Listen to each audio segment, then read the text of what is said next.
پیارے اسلامی بھائیوں، میں آپ کی خدمت میں ادب سے التماس کروں گا، ہمیں اپنی زبان کی حفاظت کرنی چاہیے۔ کیا کرنی چاہیے؟ زبان کی حفاظت کرنی چاہیے۔ تھنک بیفور یو اسپیک، پہلے تولو پھر منہ سے بولو۔ جو بولنے لگے ہو یہ سوچو میں کیا بولنے لگا ہوں۔ ہم سوچتے ہی نہیں ہیں، خاص طور پر جب ہم چار دوستوں کی محفل میں بیٹھے ہوں، پھر تو اللہ تعالیٰ معاف کرے، مادر پدر ہی آزاد، ایسے ایسے لطیفے جو کفریہ کلمات پر مبنی ہے وہ بیان کرے۔ کوئی نماز کا مذاق اڑا رہا ہے، کوئی روزے کا مذاق اڑا رہا ہے، کوئی اسلام کا مذاق اڑا رہا ہے، اور سارے کھلکھلا کے ہنس رہے ہیں۔ یاد رکھو، ارکان اسلام میں سے کسی کا بھی کوئی مذاق اڑا دے وہ کافر ہو جاتا ہے، اور جتنے بندے اس پر خوش ہو رہے ہیں وہ بھی کافر ہو جاتے ہیں۔ آج کوئی نماز کا مذاق اڑا رہا ہے، کوئی مولویوں کا مذاق اڑا رہا ہے، کوئی کسی کا مذاق اڑا رہا ہے، اپنی طرف اپنے گریبان میں جھانک کرنے دے۔ سرکار دو عالم نور مجسم صلی اللہ تعالیٰ علیہ وسلم نے ارشاد فرمایا، دو چیزوں کی حفاظت کی تم مجھے گارنٹی دے دو، میں تمہیں جنت کی گارنٹی دیتا ہوں۔ کتنی چیزوں کی؟ دو چیزوں کی حفاظت کی تم ذمہ داری دے دو، تم ذمہ داری اٹھا لو، دین کی حفاظت کی تم گارنٹی دے دو، میں تمہیں جنت کی بشارت دیتا ہوں۔ وہ دو چیزیں کون کون سی ہیں؟ نمبر ایک زبان، اور نمبر دو ٹانگوں کے درمیان جو شرمگاہ ہے۔ ان دونوں کی حفاظت کی تم ذمہ داری دے دو، میں تمہیں جنت کی بشارت دیتا ہوں۔ اس سے پتہ چلا یہ دونوں کی حفاظت کرنا بڑا ہی مشکل کام ہے۔ آج میں زبان کی حفاظت کے بارے میں آپ کو ایک چھوٹا سا نسخہ بتلانے لگا ہوں۔ یار صحابہ کرام علیہم رضوان پر قربان جائیے، وہ تو زبان کی حفاظت کے بارے میں اس قدر سٹرکٹ رہتے تھے، اس قدر پریشان رہتے تھے کہ کئی صحابہ کرام منہ میں پتھر رکھا کرتے تھے کہ ہمیں بولنے میں مشکل پیش آئے گی تو ہم کم بولیں گے، ہمارے نامہ اعمال میں گناہ درج نہیں ہوگا۔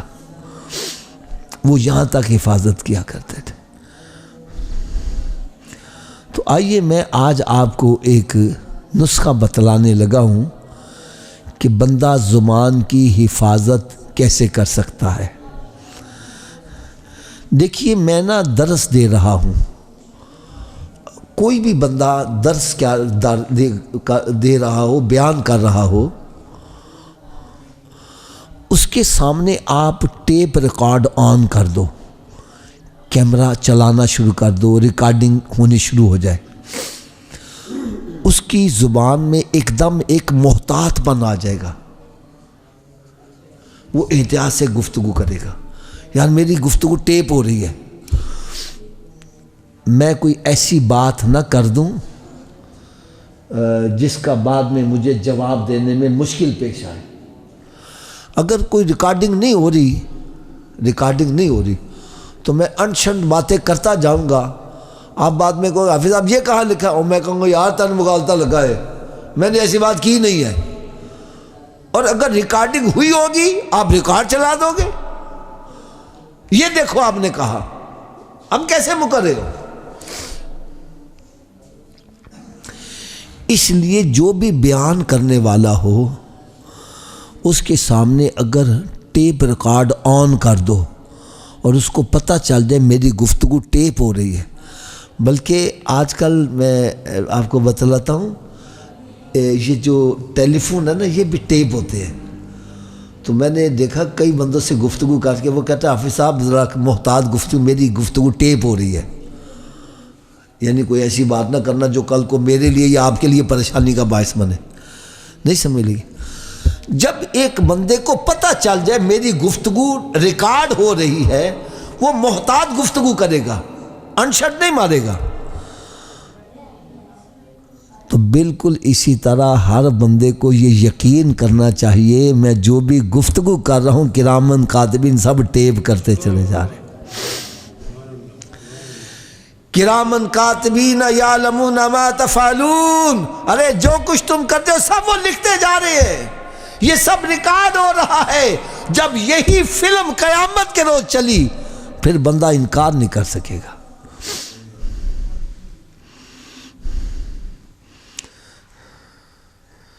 پھر بندہ کہے گا یا اللہ یہ میرا نامہ اعمال ہے ہی نہیں، یہ تو غلطی سے کسی کا میری طرف، میں نے اتنے گناہ کیے ہی نہیں ہیں۔ قرآن مجید میں رب تعالیٰ نے ارشاد فرمایا الیوم نختم علی افواہہم وتکلمنا ایدیہم وتشہد ارجلہم بما کانوا یکسبون، فرمایا آج ان کے منہ پر مہر لگا دی جائے گی، اس کی بولتی بند کر دی جائے گی، اور ہاتھ بولنے لگ پڑیں گے، پاؤں گواہی دیں گے ہاں اس نے یہ ساتھ کام ہمارے ساتھ خود کیا تھا۔ پھر بندے کے لیے بچنے کا کوئی راستہ نہیں ہوگا۔ اس دن کے آنے سے پہلے پہلے ہمیں آخرت کی تیاری کرنی چاہیے، ڈرنا چاہیے یار، ڈرنا چاہیے۔